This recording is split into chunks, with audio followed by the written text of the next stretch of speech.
is Ree here. Thank you so much for joining me. I appreciate all of you. Om Guye Namaha. Thank you so much for liking and subscribing. It really helps me a lot.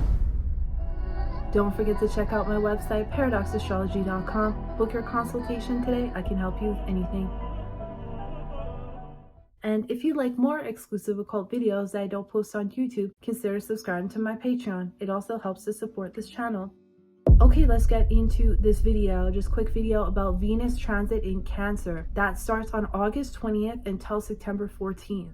Now, Venus in Cancer is also going to be trined by Saturn. And Saturn trining Venus brings a sense of responsibility, seriousness, stability.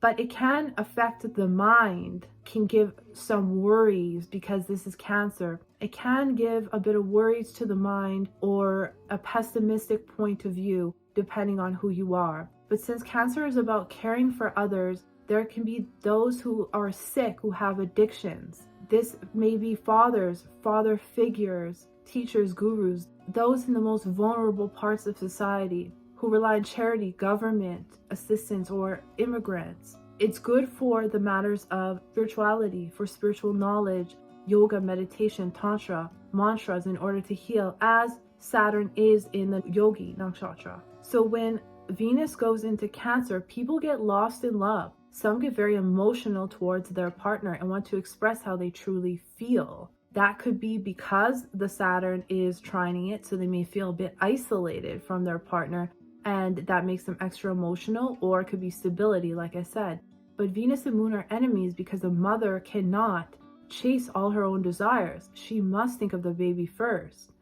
So Venus is desire, and the Moon is selfless as it takes the energy of others. So if you use Venus's highest frequency, which is selfless, which is selfless service, then it works.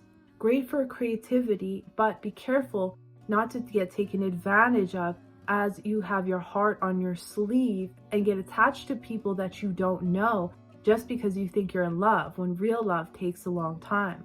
This is also how people get manipulated. Even if they have too much compassion, which ends up being ego, then you can easily get manipulated. People could try to make you feel bad for them. Now, it's going to go in Purnarvasu first, which will help many retrieve what was lost in Ardhara. And this can be in relationships or money. Affection towards the mother can increase. A desire to be at home, be a homebody. Love can now feel safe and stable for some. Venus is enemies with the Moon, so desires can run rampant at this time, or we can make bad decisions when it comes to love, like taking an ex back, which isn't good for us, or giving people second chances that they don't deserve. So focus on your own healing.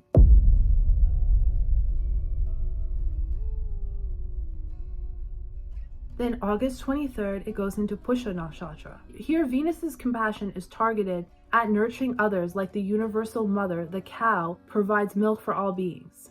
Taking care of children becomes a priority. Being in service to others unselfishly, as this is where wealth will come from.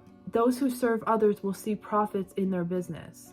It's great for creativity. Restaurant businesses will see a boost in profits as more people will be dining. Also, the dairy industry and those who supply drinks. It's good for teachers and a good time to spend money on education. Donations to charity are good, but don't make them solely out of emotion, as you can get played based on emotions. Good for real estate industry, agriculture, farming can see profits. Can give rise to material comforts and prosperity. A good time to see spiritual teachers or religious leaders who have compassion, especially females. Then on September 3rd, it goes into Ashlesha Nakshatra. Now, this is where people play mind games in relationships in order to survive. Deception in business, relationships, and money matters can happen. Good for spiritual matters, increasing intuition.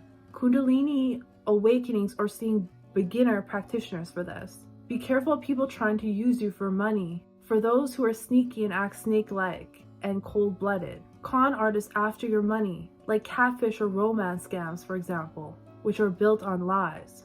Those who hypnotize you with gifts or flattery, especially around September 12th, when we have Ketu, Mercury, and Sun conjunct in Leo, and the Moon is in Taurus.